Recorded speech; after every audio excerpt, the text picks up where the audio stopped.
Bonsoir à tous, je suis ravie de vous retrouver en ce début de semaine. Voici tout de suite les titres qui font l'actualité de ce lundi 9 juillet. Nous débuterons cette édition avec un large volet consacré à la lutte contre le VIH. Ce week-end, la principauté de Monaco a signé la déclaration de Paris. Plus tard dans la soirée, la traditionnelle soirée de gala Fight Heads avait lieu au Sporting. Le yachting était à l'honneur du dernier Business Time organisé par la Jeune Chambre économique.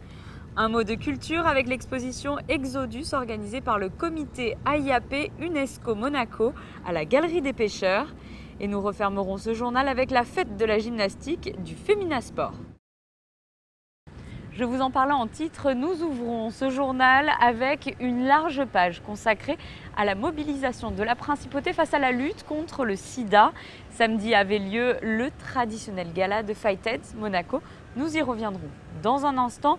Mais avant cela, cette soirée était précédée par la signature de la déclaration de Paris à la mairie de Monaco. Les explications de Patricia Navarro. Vers Monaco, sans sida, l'objectif est aussi clair qu'ambitieux. La mairie et le gouvernement princier viennent de signer conjointement la déclaration de Paris aux côtés de l'association Fight Heads Monaco que préside la princesse Stéphanie. Des maires de grandes villes des 5 continents ont déjà ratifié ce texte depuis le 1er décembre 2014, date à laquelle Paris a montré la voie. L'objectif, c'est de réduire radicalement la transmission du virus du HIV, ça c'est le premier objectif, et arriver à l'objectif des 90-90-90, qui veut dire donc 90% des personnes sont diagnostiquées, 90% des personnes diagnostiquées sont traitées et 90% des personnes traitées ont un virus indétectable. Mais je le disais lors de mon discours, ce qui est important, c'est la communication. Donc aujourd'hui, si on veut voir cet objectif U égale U, c'est-à-dire intransmittable, undetectable, à ce moment-là, nous, la mairie, on s'est vraiment engagé de mettre tout un réseau de communication sur l'affichage au service de cette belle action. La signature de la déclaration de Paris par Monaco est d'autant plus symbolique que ce n'est pas seulement une ville, mais c'est aussi un État qui s'engage. L'occasion pour le gouvernement princier d'annoncer également de nouvelles initiatives dans la lutte contre le sida. J'ai demandé au gouvernement, qu'il en a été d'accord, d'augmenter la subvention de Fight Heads Monaco. Et dans le cadre du projet de budget pour l'année prochaine, 20% de dotations supplémentaires seront accordées à cette association pour qu'elle puisse davantage encore mener ces très belles actions. Et puis par ailleurs, j'ai demandé qu'on se tourne aussi vers les salariés de la principauté qui souvent ne sont pas résidents chez nous, de façon à ce qu'on puisse les sensibiliser, aller vers eux, qu'on leur distribue un petit flyer pour là aussi leur passer un message de prévention, de prudence, en leur disant soyez attentifs, faites-vous dépister, n'ayez pas des comportements à risque ou protégez-vous. Et dans le cadre de la vaste réflexion menée autour de la transition numérique et plus particulièrement dans le domaine de l'e-santé, le gouvernement princier devrait également mettre en place tout prochainement une nouvelle application tournée vers la sensibilisation. Après l'avoir téléchargée, il sera possible de se procurer gratuitement des autotests en pharmacie pris en charge par le gouvernement, assurant ainsi un meilleur suivi de la santé du plus grand nombre et du statut sérologique de chacun. Je vous le disais, cette importante signature a été suivie quelques heures plus tard par la soirée de gala annuelle de Fight Heads Monaco. La fièvre gitane s'est emparée de la salle des étoiles. Reportage. Après les stars des années 80 l'an passé, ce sont les auteurs de plusieurs tubes qui ont également marqué les années 80 qui sont venus se produire au Sporting pour le gala annuel de Fight Heads Monaco. La troupe des Original Gypsy était sur scène avec la famille Reyes et Chico réunis après des années de séparation. L'esprit gitan a soufflé puisque la plupart des personnes avaient respecté le dress code, au premier rang desquels la princesse Stéphanie entourée de ses enfants. Ce qui est important, c'est que justement à travers nos chansons, notre émotion et notre fête, on essaie de donner un petit peu de bonheur et de contribuer justement à... On est quelque part une espèce de thérapie musicale, je dirais. Donc on essaye d'amener autre chose que des médicaments. Mais je suis ravi que la princesse se mette dans ce combat depuis tellement longtemps et avec la même force et la même générosité. C'est vraiment un exemple. Pour l'association Fightheads Monaco, cette soirée annuelle est très importante car elle permet de récolter des fonds qui vont venir soutenir les différentes actions qu'elle met en œuvre, mais elle contribue aussi à mettre la lumière sur la lutte contre le sida à l'heure où il ne faut pas baisser la garde. L'épidémie n'est pas éradiquée et les problèmes continuent, notamment dans les pays de l'Est, des choses comme ça. Donc il ne faut pas baisser les bras et même chez nous, il faut continuer à informer et continuer à inciter les gens à connaître leur statut sérologique et à se faire dépister. Et s'ils sont séropositifs, d'être sous traitement. Et le but, c'est voilà, si on est sous traitement maintenant, on n'est plus contaminant. Donc on peut commencer à voir l'éradication de l'épidémie si tout le monde s'y met. Et voilà, il faut continuer à se battre. Avec Fightheads et mon rôle en tant qu'ambassadrice à l'ONU-SIDA, on va de l'avant et on est innovateur dans le domaine du sida. Et ça, c'est ma plus grande fierté, que notre tout petit pays fait des grandes choses. Plus de 40 000 € en dons et grâce à la vente de tickets de tombola ont été récoltés lors de cette soirée de gala. Ils vont aller à la maison de vie de Carpentras pour ses frais de fonctionnement notamment et permettront aussi de mettre en place des week-ends de ressourcement pour les affiliés de Fightheads Monaco.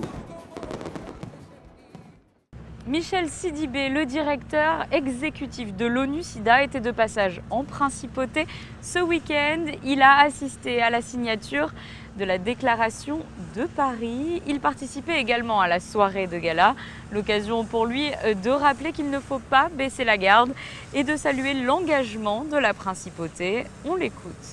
Il ne faut pas baisser la garde et puis surtout il faut dire que ce n'est pas le moment de perdre ce combat. Il y a une solidarité unique dans ce combat. La société civile, les scientifiques, les États se sont réunis pour faire en sorte qu'on brise la conspiration du silence. Mais maintenant il y a une nouvelle conspiration, c'est celle de la complaisance. Les jeunes ne voient plus les gens mourir.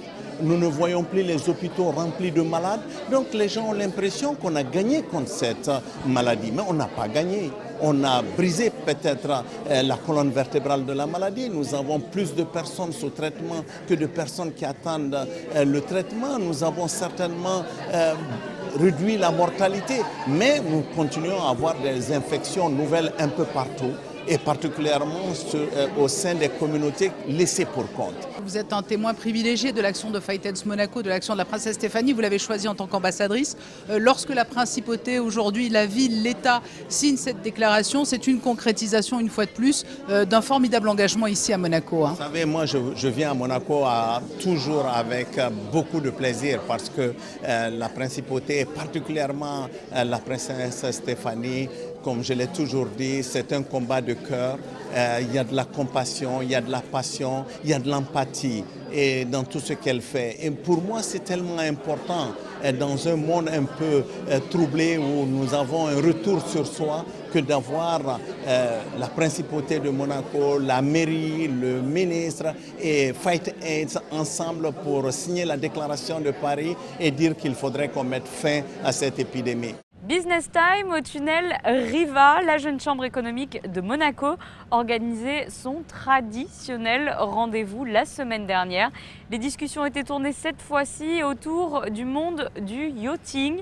Vanessa Dessy vous en dit plus.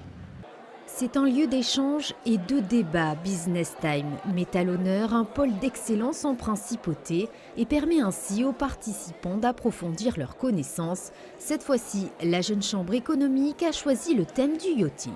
On a décidé de dédier en fait ce Business Time sur le thème du yachting, car le yachting représente au jour d'aujourd'hui plus de 272 millions de chiffres d'affaires sur Monaco. Le yachting constitue la 4e industrie économique et emploie plus de 1500 personnes à terre sur Monaco.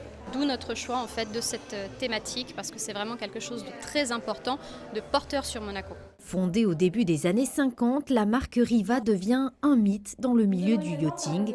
Le couple princier Régnier III et Grace Kelly est séduit par le constructeur. Le souverain consent alors à ce qu'il fasse de la principauté sa base commerciale. Au cours des années, son célèbre aquarama en bois devient symbole de luxe et de raffinement. Je dirais oui, c'est une mythe. C'est surtout l'histoire de mon père qui vraiment a construit ces fameux bateaux en acajou qui sont une légende, où tous les stars ont donné du glamour à cette légende et ça continue.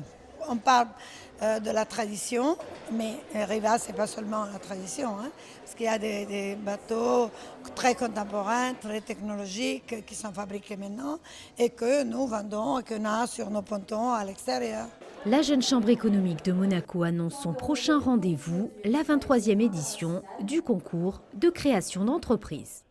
Un mot de culture avec cette exposition à la Galerie des Pêcheurs organisée par le comité AIAP UNESCO Monaco. Elle se nomme Exodus et réunit des œuvres sur 2 niveaux. Plus de détails dans ce reportage d'Émilie Rousseau. Après Post-Human lancé en 2016, le comité AIAP UNESCO Monaco propose une nouvelle exposition basée sur le mail art. Le principe est simple, les artistes envoient leurs œuvres par la poste.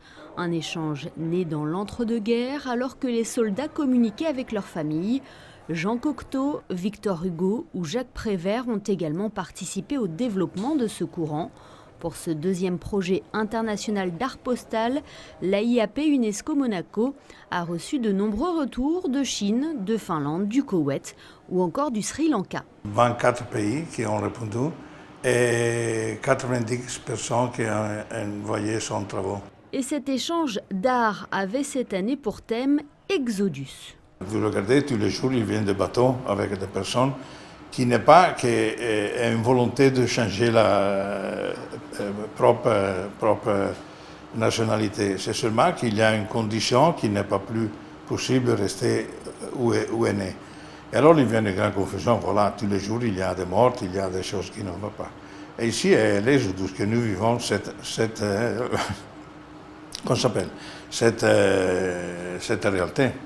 réalité. Ces œuvres seront également présentées au Monténégro avant d'être vendues au profit d'une œuvre de bienfaisance. Exodus est à découvrir jusqu'à la fin de l'année à la Galerie des Pêcheurs. Prenons la direction du Stade Louis II où le Féminasport organisait sa traditionnelle fête de fin d'année, la fête de la gymnastique. Frédéric Elion était sur place.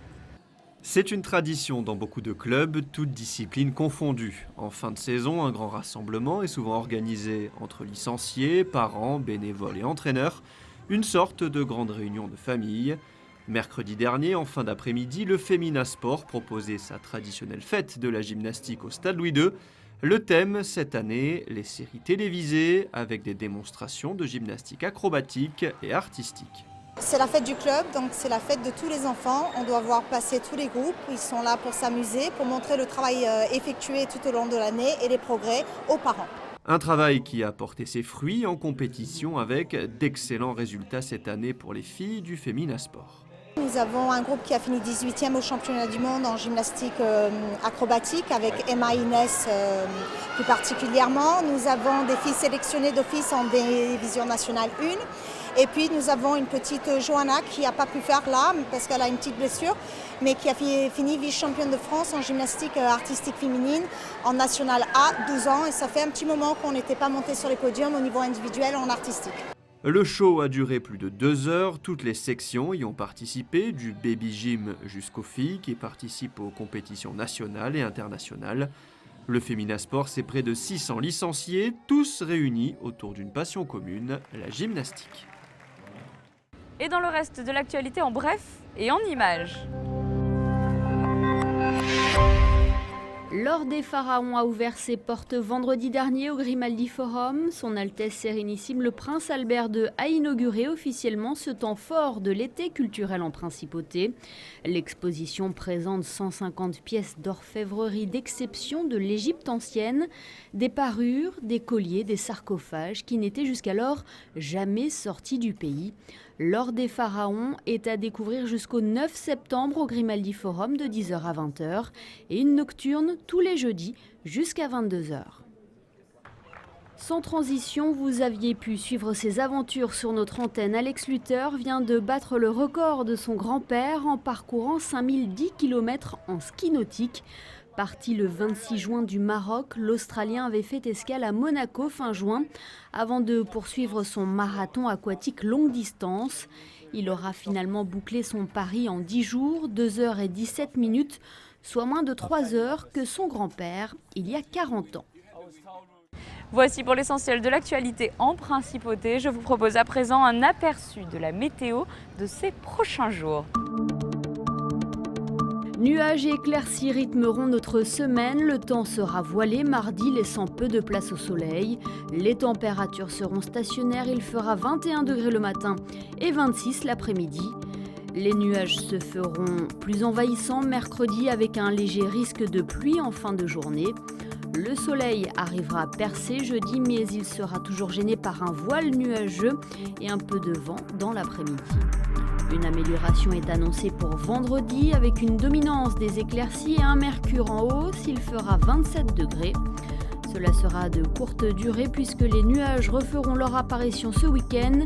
Ciel perturbé dimanche, les températures seront néanmoins stationnaires. C'est la fin de ce journal. Merci de nous avoir suivis. N'oubliez pas que vous pouvez suivre toute notre actualité sur nos réseaux sociaux. Et pour ma part, je vous dis à très bientôt sur Monaco Info.